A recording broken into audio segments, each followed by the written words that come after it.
Silent Hill 2 is a masterpiece of atmosphere, a game that breathes dread into every frame, and Akira Yamaoka's soundtrack is a huge part of why it still haunts people today. But here's the thing, not every piece of music made it onto the official OST. Hidden in the game's code are unreleased tracks that most players never hear unless they dig through the files themselves. And these aren't just scraps of half-finished ideas, these are full-on pieces of the Silent Hill soundscape that Konami left on the cutting room floor. Fans eventually ripped these tracks straight from the disc, labeling them by their internal file IDs like BGM50002 or BGM50005. What we're looking at today is basically an archaeological dig into the audio of Silent Hill 2. And like any dig, what we find reveals more than just sound. It tells us about how the game was built and how its atmosphere extended even into things that were never meant to be heard.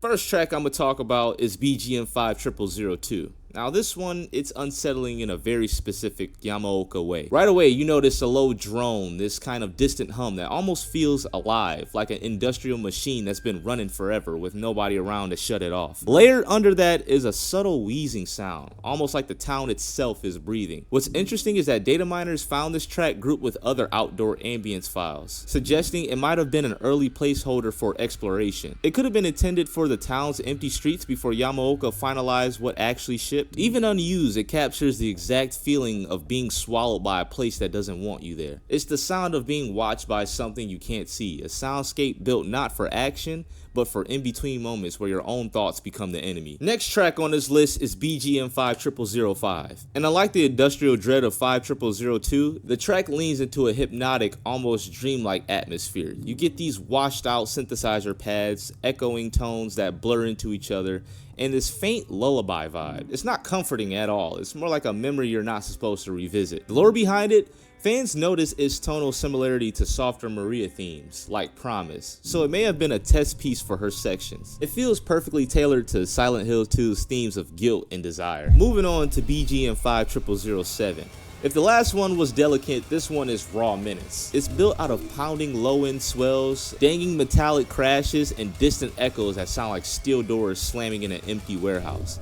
It's the kind of sound that makes your pulse jump before anything happens. Some fans speculate this might have been a test track for enemy encounters. The fleshlit fight gets brought up a lot, since the mood lines up with that suffocating energy. What makes this interesting is how Silent Hill's development worked. Yamaoka often created multiple drafts of cues, experimenting with textures before locking in on final versions. Tracks like 50007 are evidence of that process. They're not mistakes, they're alternate windows into how Silent Hill's horror could have been shaped. BGM 50009 is where things get strange. Unlike the steady drones of the others, this track is fragmented, almost broken. There are pulses like footsteps, but they're out of sync with each other.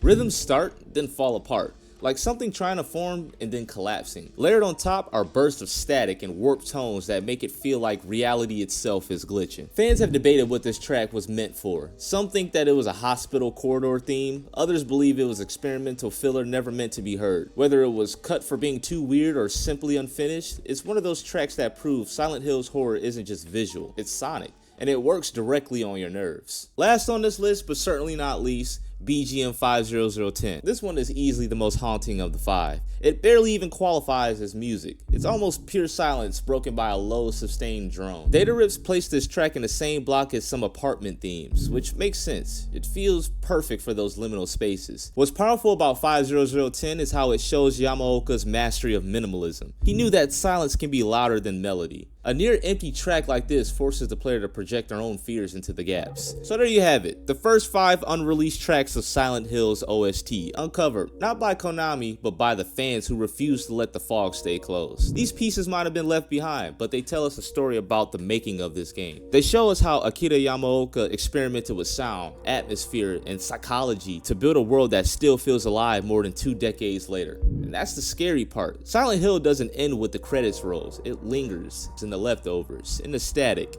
in the files Konami never meant for you to see. If you enjoyed this video and would like to see me talk about more unreleased Silent Hill 2 tracks, because there's a lot more than this came from, let me know down in the comments below. Leave a thumbs up if you liked the video and leave a thumbs down if you didn't, you feel me? Make sure to subscribe and click that notification bell so you won't miss out on any new uploads or music drops, you feel me? I got some new stuff coming out pretty soon, so stay tuned.